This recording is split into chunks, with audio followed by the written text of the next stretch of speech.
Welcome, everyone, to another episode of Words of the Wise. Today, I have Chief Cheek from Sanger PD in Texas, 34 years experience in law enforcement. Welcome to the show, Chief Cheek. Thank you so much for being here. Thank you for having me. And call me Tyson. It's easier than Chief Cheek. Perfect. I appreciate that.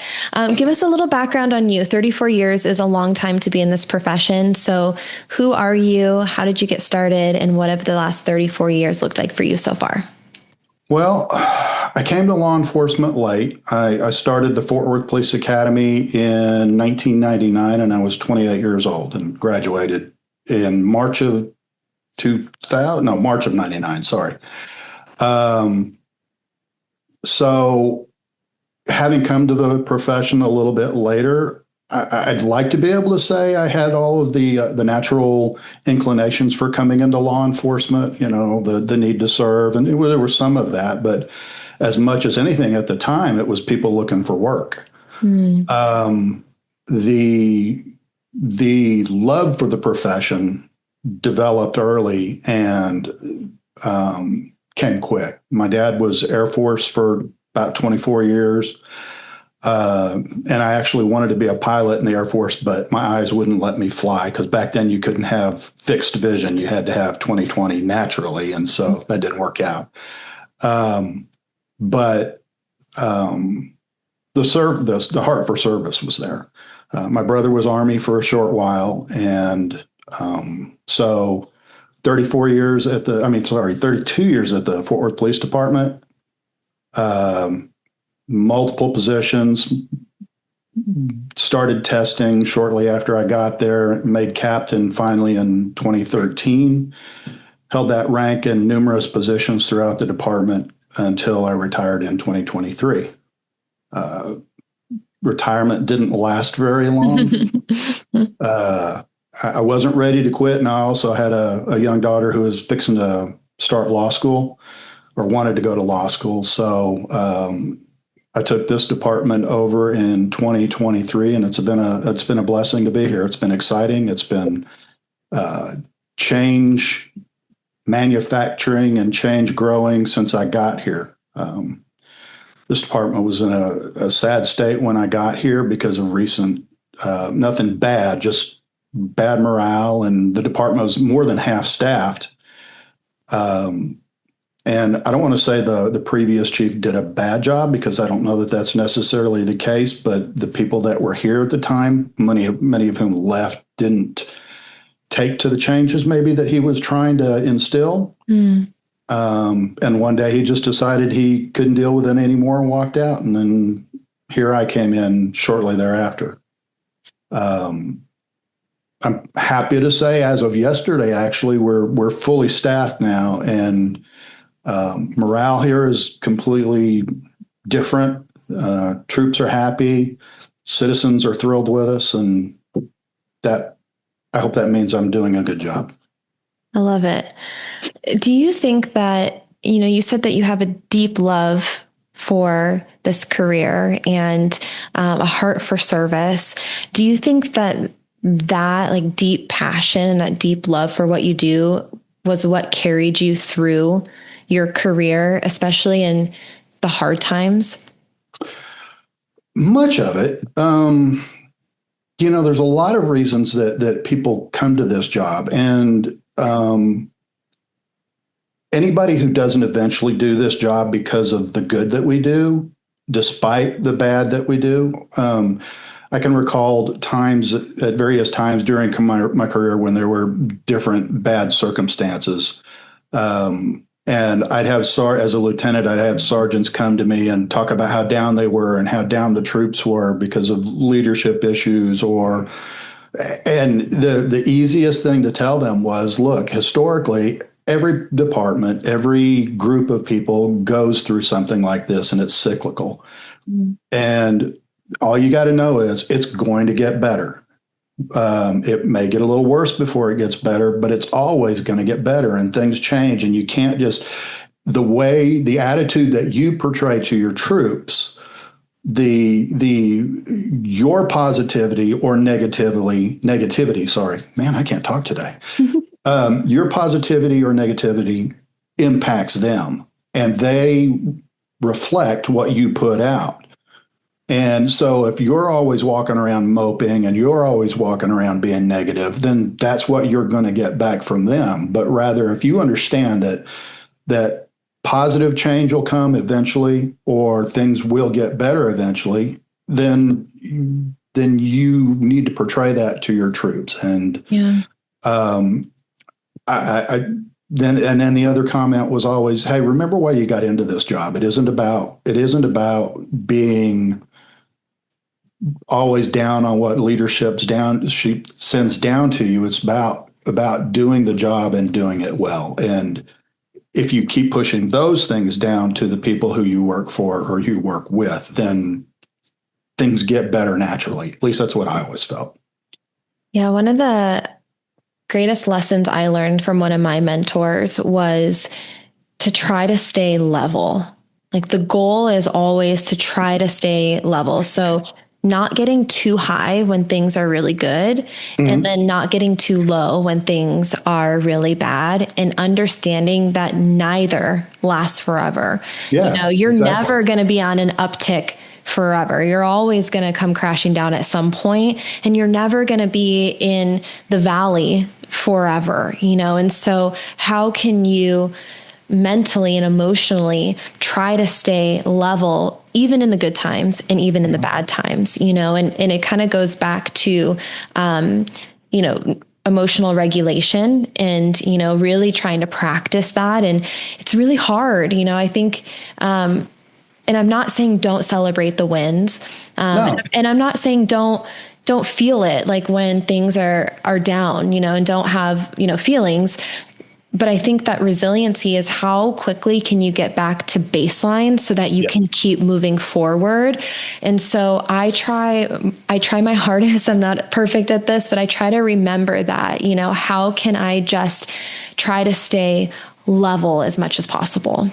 Yeah, I think coming into this career late, and one of the things that I had benefit for was by the time I got here, I developed something along those lines. I may not have known exactly what it was called, but I didn't really let the downtimes get to me so hard, or I didn't really let the exuberance of the good times make it to where when I came down, it's like, oh, I can't ever reach that level again. Right. So Yeah.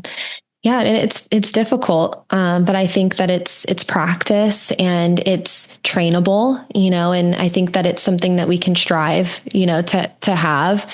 And one of the things that you said to me that really stuck out is, you learned a lot of your lessons and how to be a leader from your dad. And I think it's important to recognize the mentors and the people in our lives that help us to grow and help to teach us these little nuggets, like the one I just shared with you.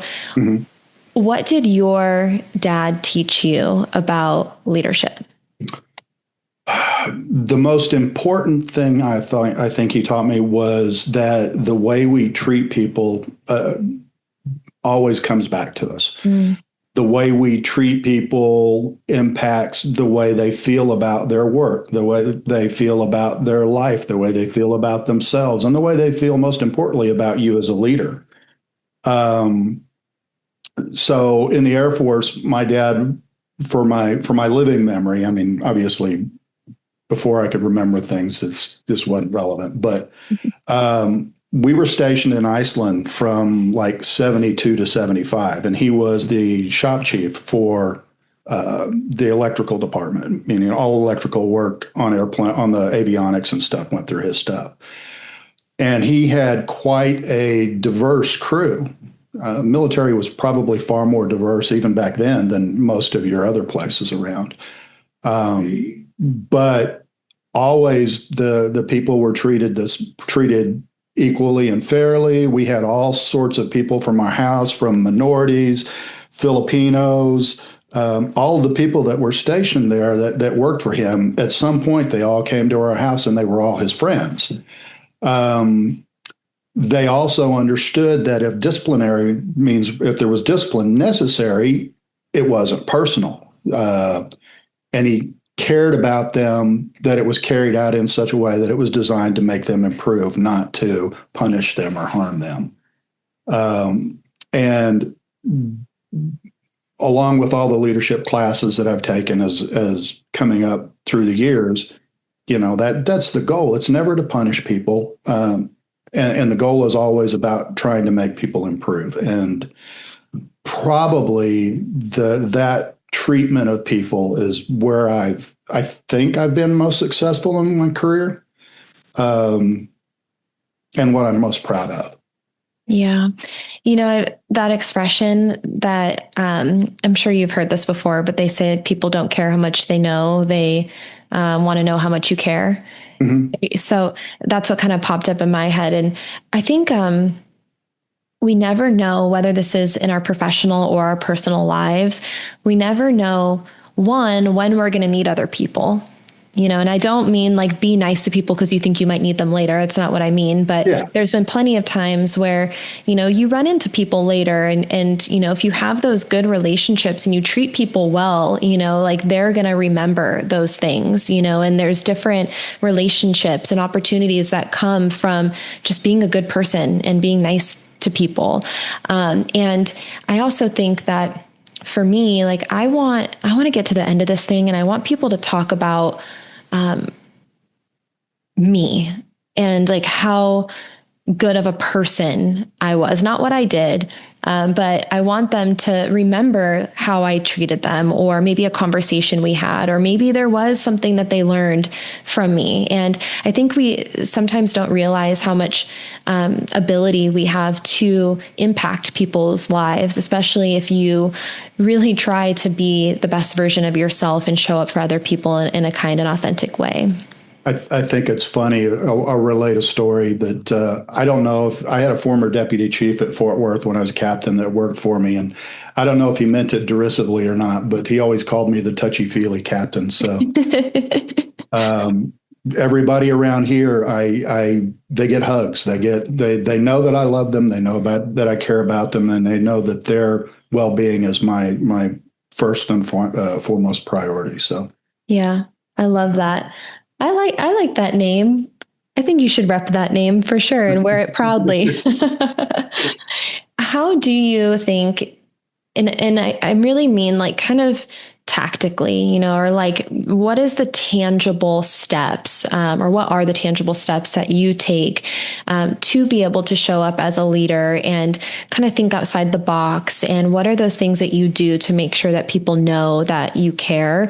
Because the one thing, and I've had this conversation a few times recently, where there's this kind of conversation about box checking, and saying that these things are happening or saying that culture matters. But, what you said earlier is that you came into this agency, the morale was really low, you were understaffed, and now you're fully staffed. The morale is so much better, and that you really try to make an effort to show people that you care. So what are maybe some of the things that you do that you have found to be successful, or maybe some of the out of the box things that you've implemented that are more than just maybe a box check?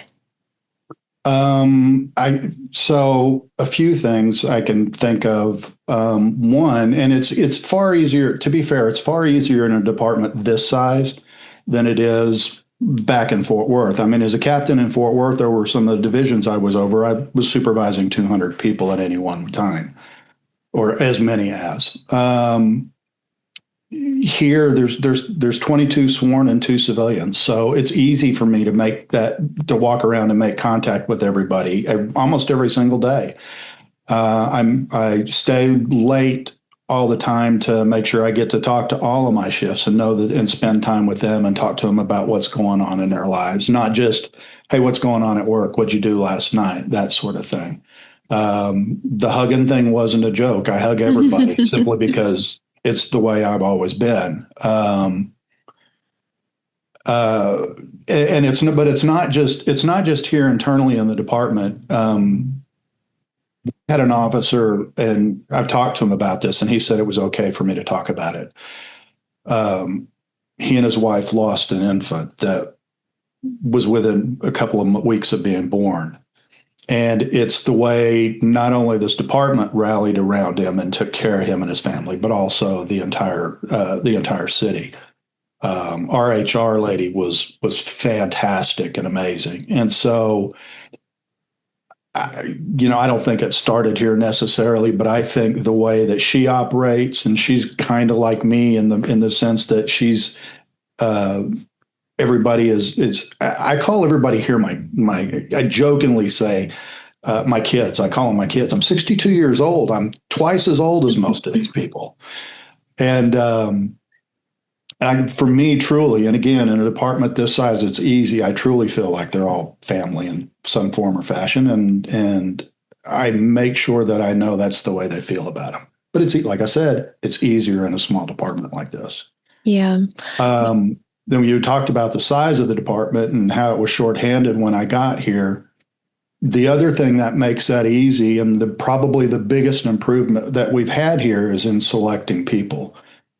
Even though we were shorthand, we didn't just hire everybody that put in an application. We were very selective in how we hired and tried to make sure that the people had the right motivations for doing the job, and most importantly, from what we could tell from their backgrounds and talking to other people that they've worked with before, that they were good people. And that not only benefits the department, keeps drama low in the department, keeps morale high in the department, but it's also better for the citizens. Yeah. I appreciate that you talked about everyone being family. And I think that at everyone's core, everyone wants to feel like they're valued and supported.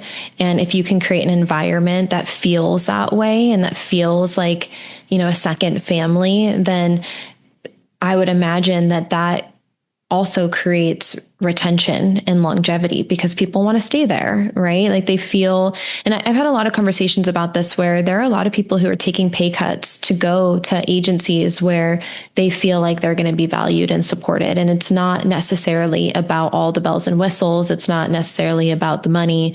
It's about like, where can I go where I feel like I'm going to be a part of the team or a part of the family. And so I appreciate that, attention to detail and to make sure that people know.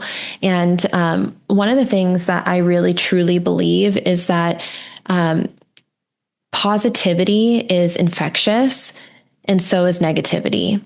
And so, I think you have to really lean on the people who are really positive to try to counteract some of the negative, because negativity is going to be louder than positivity sometimes, and how can you find people who are going to really try to put out more positivity and kind of block out the negativity? Because we're actually wired to look for negativity. Like we actually have to train ourselves to think about things in a more positive way. And so I think the more people you have in an organization that are going to try to foster the positivity, the more that's going to spread over time. Yeah, that's like that. What's the saying? It takes more muscles to frown than it does to smile, but where most people are frowning all the time. I don't know if that's actually true, but it seems like it.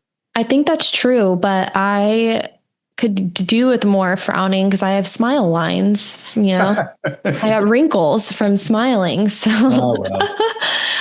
Yeah, one of the chiefs that I was listening to your interview with before, he was talking about, and I've also heard this from one of the broadcasters I listen to on radio, that you almost have a duty to make yourself happy.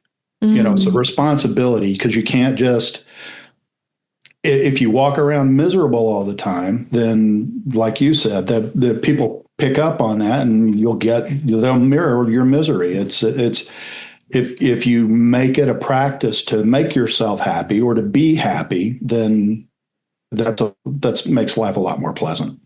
Yeah. Yeah. And I've talked about this before too, but the more positivity that you look for, the more positivity you're going to see. And the reverse is also true. If you're always looking at negative stuff, then more things are going to seem negative. And I have family members like this where you have a conversation with them and at the end you're so drained because you're like, is there anything good? Everything you talk about is like the sky is falling, And so I try to be that person that's like, hey, like, well, what about thinking about it this way? Or, and of course there's times where I go into like a a mental spiral of negativity. I'm not perfect by any means. But one of the things I always suggest for people, and it's always like baby steps, but how can we create a practice of gratitude or positivity?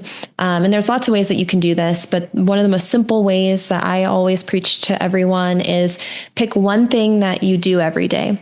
Maybe it's brushing your teeth. Maybe it's showering. Maybe it's commuting. Everyone, for the most part, is going to be driving, to and from work.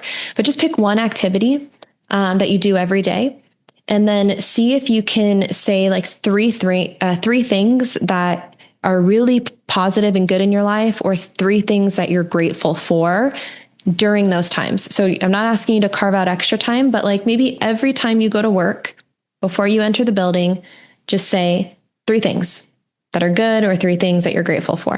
Yeah. And then try to make that a habit every day.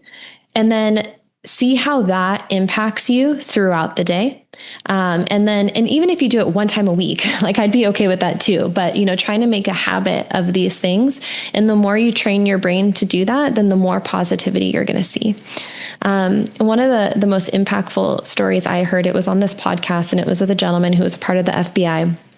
And he shared his story about how he was contemplating suicide. And he was in such a negative, dark headspace that he couldn't find anything good in the world. Everything was dark. And I can't remember the exact, like how this happened. I'll have to like go back to the conversation, but it was something along the lines of, he was talking to someone that they were hiring, and he asked them, what makes you happy? And they were like, I buy flowers for myself every week. And he was like really judgmental about this. He's like kind of scoffed about it. He's like, flowers, like, pff, lame, like, what do you mean? And this person that they were interviewing was like, yeah, like, or maybe they just hired them and they were like, yeah, like that makes me happy. Like, I just really like having fresh flowers in the house, and it makes me happy, and it's part of my wellness. And he was like, well, okay, like weird, but cool, whatever. And so he decided, he's like, I'm going to try this out. And he said he went to the store and he bought like the cheapest carnations that were like on sale or whatever for like $2. And he took them home, and he's like, I'm going to sit in front of these flowers, and I'm going to sit here and stare at them until I can find something that I'm grateful for. And so he said that he artificially used these flowers to be able to create gratitude in his life because he couldn't think of anything else. And so he forced himself to look at the colors, to smell them, to like notice them each day as they started to bloom, or, and he used that as a way to start developing the habit of looking for the good in something until he was able to find in other areas in his life. And I thought that that was so powerful. And so I think it's proof that no matter where you are, no matter how dark things seem, that there are practices and ways that we can start to kind of climb out of that valley and get ourselves back to baseline. Yeah, those doldrums. I'll tell you the thing. One of the things that I don't know if we're eventually going to talk about things we do outside of work or not, but I've got far too many hobbies for the time that I actually have. But one of the hobbies that I have is photography. And like this picture here, I took like the night before the Super Bowl was here in the Dallas-Fort Worth area. And looking through the lens of a camera has gave me the goal of finding beauty in whatever I'm looking at through the lens, which eventually then developed into finding the good in everyone I'm talking to, if I can. And that also helped with treating people better at the time. And so. Yeah, I really like that you said kind of looking through a different lens, and obviously you were being literal, but I also think that we can think of this sometimes as, there are other ways to see things, and maybe sometimes it is looking through a different lens to be able to have a different perspective on how things are. So I really like that a lot. I did want to talk about something that you shared with me that I thought was really cool. And I'm going to let you take the floor on this and kind of, give the whole story. But you told me something about a breathing technique. Well, so we've all in tactical training or whatever, in the different kinds of trainings where it's actually about tactics, or if you get injured or you get shot, or if you're in a high stress situation, they always teach you about tactical breathing or rescue breathing. And most of us probably don't either think about it when we have the opportunity to use it, or think of it as something we only use for ourselves. When I was captain with Fort Worth, we had a shooting over on the east side where a young man had been killed, and the family showed up on the scene a short while later. They were at a party, there was a shooting, and so the officers were doing their work and doing a wonderful job of doing their work. And the mother showed up on the scene. And when she found out that her son had been shot, she was laying down in the street, and she started hyperventilating and basically going into shock. Well, everybody else was busy taking care of all the other issues. And I walked over and I saw what was happening, and I went over to her and I was talking to her, and she wasn't breathing right. And so I started using this technique with her because it was about the only thing I could think of at the time. How can I help this woman get through it? Mm-hmm. And so we're working through it. And after about 5 or 6 minutes, she's calm. And we had called medical personnel for her, and the ambulance service finally showed up. And by the time that they showed up to help take care of her, she was back to that even keel. I mean, obviously she was still emotionally upset, but in terms of being able to talk to people, her breathing was normal, her heart rate had come down. And then it was just dealing with the emotional tragedy that was going on. But when the MedStar lady, our ambulance service, hey, what did you do? And I told her, she goes, I'm surprised you actually thought of it. That's probably the first thing, other than sticking her on oxygen. That's the first thing we would have done. Yeah. And it's funny, in that position that I was in, we had photographers. I mean, I dealt with the media all the time because that was part of the job. And one of the photographers who I dealt with all the time had taken a picture of me helping this lady, not necessarily hugging her, but close, while we're going through this. And he had sent it to my chief as a complimentary thing. So, yeah. Yeah, I mean, when we go through these kinds of trainings and we think, yeah, this is all for us, we sometimes forget that it has other uses. And it was really cool that worked out the way it did. Yeah, I like that you're using the tools that you have for your toolbox to help other people within the community. I think that that's a really cool connection that I haven't actually heard anyone else say before, ever. And so I appreciate you sharing that. And these things work, and I was kind of laughing when you said tactical breathing, because I always make the joke that you throw tactical in front of it and then it's cool, yeah. and everyone gets on board with it.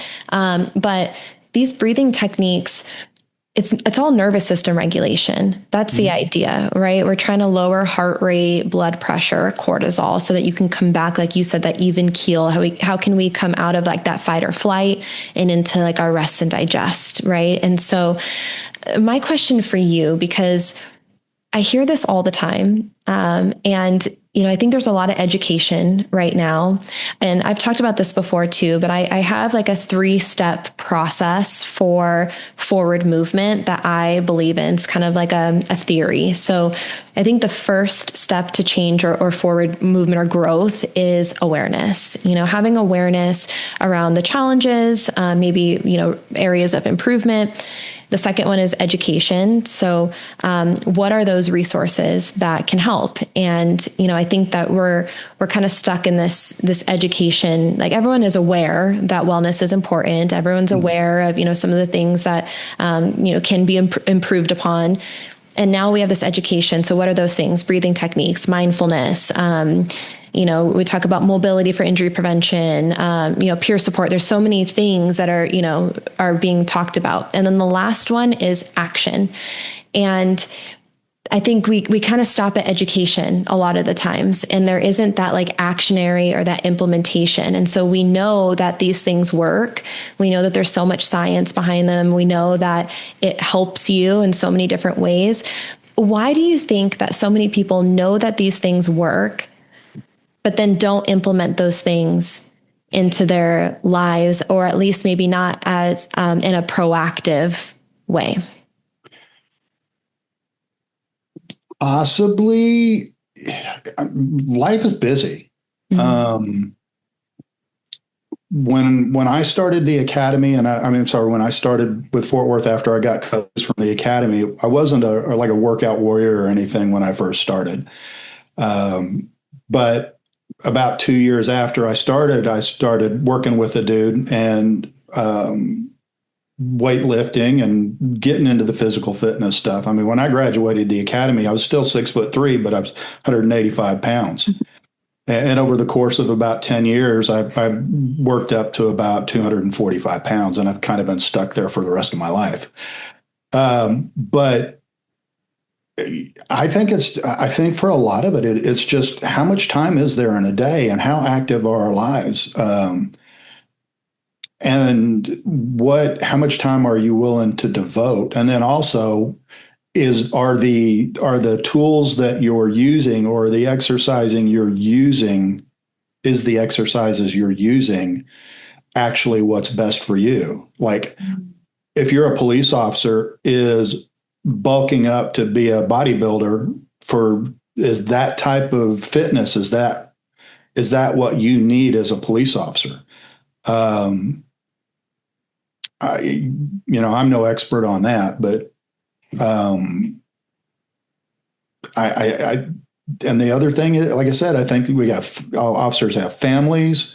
How much time between work and family life do you have left for working out? Or the easiest change I think anybody could make, obviously, is diet and eating healthy.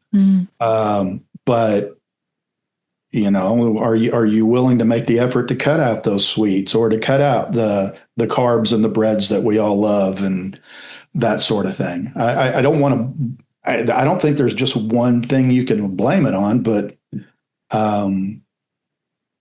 what is the proper? For me, a lot of it was when I was trying to work out and bulk up and get more fit. What is the right type of exercise for my body? Or, do I just get in and do the same thing everybody else does? Right. I don't know if that necessarily answers the question the way you were wanting, but I think it does. I think that, I think you're right that everyone's going to be different. And I will say that I don't have time, or the time is probably the number one thing I hear just across the board, because everyone is really busy. And so it's, I think, a question of one, like, how can we reprioritize time so that it doesn't feel so overwhelming when it comes to things.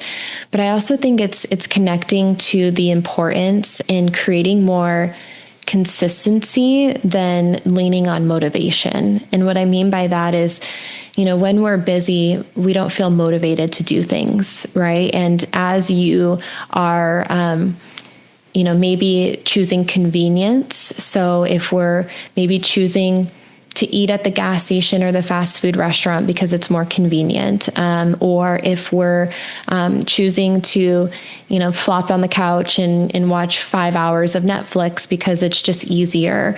It's kind of this convenience lifestyle. And I've definitely have been very guilty of doing all of those things in my life. So it is not a judgment whatsoever. And so I think that what I try to do is, one, how do we connect with the why? Because I think that you prioritize the things that are important to you. So how can we identify what is maybe one thing that's important, and just work on one thing at a time? I think a lot of times people try to do everything all at once, and it's not sustainable. So how can we focus on one thing at a time, maybe the most important thing to you in this moment? And then how can we, find time where there's maybe time being wasted? And I say that in like quotes, and one of the things that I had to do is realize how much time I was spending on my phone, numbing out and like doom scrolling on social media. Or how many times did I just, turn on the TV instead of being productive, or hit the snooze instead of getting up? And like, where are those times that we can be consistent? And consistency is going to trump motivation every single time. Yeah. And I think that we kind of lean on that. We're like, well, I don't really feel good. Or like, oh, I'm not motivated, so I'm not going to do it. Or, oh, I had a stressful day. If we have a non-negotiable and we're like, this is the day where no matter how I feel, doesn't matter. It's not even a part of the equation. I do this every single time. And then of course, if you miss it or if you fall off, give yourself grace. But like, how can we create more of that? And I think that that's the way to be proactive. And I think we are more in nature. I think humans are more reactive. We don't like really deal with problems until there's problems. And so my hope is that, because it's not just for the older generation, this is also for the younger generation. How can we put in place things now, just like you go to your doctor every year, or you go to your dentist, hopefully, if anyone's listening, every 6 months, dentist, blood work once a year, you get your physical once a year. If we can have those things where like, I'm definitely doing this because it's important and it's just what I do, I think that's going to help. And I think we're going to start to see less injuries. I think we're going to start to see, better productivity, decision-making, things like that. Yeah. Well, one of the things that I was thinking about earlier today before our conversation in regards to injuries and wellness is we have to also instill in the younger officers, those that are so dedicated to the job that they'll do the job over taking care of themselves and doing the things that you're talking about. The supervisors do a pretty good job of doing first reports of injuries when something happens. But even if something happens off duty or something like that, officers are really bad about, hey, I don't feel that good, but I'm still going to go into work because I have a job to do. Or, hey, I know I pulled this muscle, but I'm going to go ahead and go into work because they need me. And they let those things linger and they don't get them taken care of. And then when you get to be 62 like I am and you feel those things, and they're a lot more severe than they were when they happened 20 years ago. Sure. Whereas if you'd just gotten them taken care of, yeah, it kind of always into that same conversation. We have to make sure that our younger folk know that you have to take care of yourselves so you can be around long term. Yeah. Yeah. And, I think one of the questions I always ask, because I think you're right, I think that everyone who's listening can relate to being really good at taking care of other people, but maybe not so good at taking care of ourselves. I started getting in this habit. So I'm a really big fan of authenticity. Like, I can't stand when people tell me to do something, but they're not willing to do it themselves. Right. And there was this brief period of time where I was really busy and I had scheduled out afternoon, like hour and a half every afternoon, where I was like, that's my wellness time. And I started like booking it. Like anytime somebody would be like, oh, can we have a meeting? I would be like, yeah, sure. And I would take away my time to work and to, do these calls, these meetings. And I realized there was I kind of like took a step back and I was like, whoa, like I haven't been doing the things that I say are important for like a month, what is happening, and so I had to get really, disciplined with like, nope, this is my time. And also realize that like afternoons are not going to happen for me. Like that's my time where I am the busiest. So it's 5 a.m. That's when I'm up, I'm in the gym, I'm doing my thing. And that's where I can be consistent. One of the things that I started asking myself, and I ask other people this too, is, that saying where it says, if not you, then who? Yeah. So I started asking people, if not you, then for who? If you're not willing to take care of yourself for you, then who are you willing to do it for? Because we know that, everyone in your profession has that servant heart, right? You want to help other people and you want to serve other people. And so if you're not going to care about your own wellness, then who do you care about being well for? Yes. And I find that to be really helpful. If you kind of take it outside of yourself, it helps to find maybe that deeper why to do the thing and to take that action. Yeah, and so it kind of all of that kind of leads into, that's the kind of stuff we can actually control. That's the stuff that we have the ability to set our timetables for and make sure that we do it. Again, whether it be for yourself or for your family or your officers, whatever logic you use to make yourself do those things. Which leads into, I told you earlier that I had an officer this week, 29 years old, former military, fitness guy, who had a stroke in our office 2 days ago, and he's in the hospital now. Thank God it was a minor stroke. But the officers that were here recognized it, got him to our fire department, and our fire department insisted that, we can't tell you got to go, but you need to go to the hospital. Yeah. And when I talked to him later, he was like, yeah, I wasn't really going to go, which kind of goes to what we were talking about earlier, the not willing to recognize when things in ourselves are wrong and get them taken care of appropriately. Had he not gone to the hospital, he might not be here. Because they had to give him a heavy, a very powerful blood thinner, I guess, and to clear the clot up. And thank God he's fine, or he's going to be fine. But, those are the things we don't even consider, the things we can't take care of. A heart attack, regardless of a stroke, regardless of how healthy you are, those are the things that impact us. So, taking care of the things that we can, maintaining a healthy diet, getting your teeth checked regularly, all of those kinds of things are important to not only just longevity, but life itself. God forbid the stroke would have been a lot worse than it was. Then what? Right. I did. And this kind of popped in my head while you were talking. I'm really curious. And I know you said you have hobbies and there's things that you do. Far too many.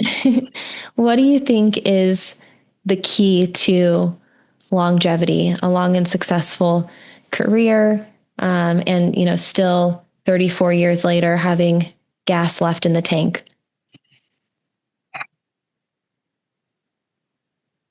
One is not making police work everything about yourself. Police work is only part of what you do. Now, you hear the cliches that we're cops 24 hours a day, which makes sense, but it can't be the whole of your being. You have to make room for family. You have to make room for hobbies. You have to have friends outside of the cop realm. Church, whatever your religion is, make friends in that realm, and hobbies. Like I said, I have far too many. I do photography. I do woodworking. I 3D print stuff. I have a horse. I try to play golf once in a while. And then time with your family. Those are the people that are actually most important in your lives. Those are the people that will always tell you the truth, that'll always keep you grounded, and work to make your home life a place of peace, not a place of distress. Most cops have at least one divorce in their history, and hopefully they find the right person at some point or other that makes their life peaceful rather than a place they don't want to go. When I was going through my divorce 28 years ago, work was my refuge, and it shouldn't be that way. But I think the most important thing is for officers to be able to separate from the job, whatever that may be. Oh yeah, I like hunting. I like to go shoot guns. There's so many things that while I love work, if I had the free time and I wasn't responsible for being at work, there's so many things I'd rather be doing. I'd rather be sitting on the side of a mountain, glassing over it, looking for deer and elk and that sort of thing. Yeah. But when I'm here, I love what I do. And I'm proud of what I do. And I'm proud of the people that I've known throughout my career that have done it. And I'm proud of the people that I do it for. I've truly been blessed to come to a city where they actually say the things that they mean, and being responsible to the citizens, is regardless of the job, is actually what they're about, and caring for the people, whether they're in the water department or the fire department or the electrical department or the police department. Caring about the people is actually what it means. So the city environment is just as important as the environment that we've tried to create here. I think what you said about your hobbies just goes to show that wellness is not a one size fits all. And there's so many dimensions and different modalities and activities that can all attribute to someone's well-being. And I love that you mentioned a handful of the things that you do. And I had someone one day say this, and it really was kind of like an eye opener for me, because I think sometimes we think, okay, wellness is this and this and this, and it feels like it's all put into these like tidy little boxes. And if, and we're kind of afraid to think outside of those boxes and understand that for some people, wellness is knitting. Yeah. For some people, it's woodworking. It's being out in nature. It's, I talked to a chief recently, and he restores old cars. And he was like, that is my like time where like I am just me and doing something fun. And I forgot my 66 Mustang. You're like, I do that too. Yeah. And so it's like, what are those things that can make you feel like you, not what you do, but you. And what are those things that you can find where you feel really present? All the things that you just mentioned require presence, not distraction, right? So woodworking, you have to be super present to woodwork, right? It's very intricate. All my fingers. Yep. Hunting, same thing. Like you have to be present when you're out there, right? You said like scanning and looking. How can we find more space for those things? And I also believe that two things can be true at once. And it took me a while to understand this concept. And a lot of like maybe trials and tribulations to understand this, that you can give 100% to your job, and you can also be present in your life. Yeah. Those things can be true at one time. It doesn't have to be an either or. Mm-hmm. And I did not know that when I was younger. When I was younger, I was like, the only way I'm going to succeed is if I dive head in to my career, and that's it. And that's what I did. And I sacrificed a lot. I am also divorced. And I don't know if it was necessarily all because of me, but were there things I could have done better? 100%, and did I sacrifice time with my family and family members who are no longer here? Yes. And do I think that it's kind of a double-edged sword too. It's like, do I think I could have gotten to the same place without having that strong of a work ethic? I don't know. But now as I get older, I understand that I can be really effective at what I do. I can be super present for the people that I work with. I can work really, really hard and give 100% of myself to my career and what I do. But I can also give that to my friends and my family. And, it doesn't have to be one or the other. Yeah. You and I were talking earlier before the recording started, and we were talking about, why do some youth not necessarily take good advice? And it may just be that some things you actually have to, regardless of all the good advice you're getting, some of the things you just have to experience before you realize, oh, I should have listened to that 20 years ago. Yep. So 100%. Yeah. Anyone who's listening who's younger, listen to your elders because we know what we're What do they talking know? about. I know that you already gave a lot of really, really good advice, but I do have to ask the question, and Mhm. this is for the younger generation. What words of wisdom would you share with someone who is earlier in their career? Maybe something that you wish you would have known earlier or something that's helped you along the way. Probably the last thing that we were just discussing. Mm-hmm. When you get into law enforcement, or I'm sure it's the same for firemen or other public service groups, this isn't the whole of who you are. This is what you do. And while the job may change you, you don't have to let it change you to the point where this becomes you. Mm-hmm. And you hopefully you counter that because what you'll learn in the academy is the hypervigilance and all of the things that cause us to become police officers. And what they'll tell you creates the us versus them mentality. Well, it's not us versus them because we are them. We are, it's like Robert Vincent Peale talked about in his theories of policing, is that we are the public and they are the police, and we get our authority based on them. If you become the other of them, then you can't do the job right. So find what grounds you, find what it takes to keep that part of yourself not police, to where you have, whether it be the hobbies that we talked about, whether it be family, whether it be church, whatever it may be. Don't just be this. Let this be important and be good at this, but don't just be this. Thank you. I really enjoyed this conversation. Thank you so much for coming on with me today. I really appreciate your time. Well, thank you so very much for having me. Of course.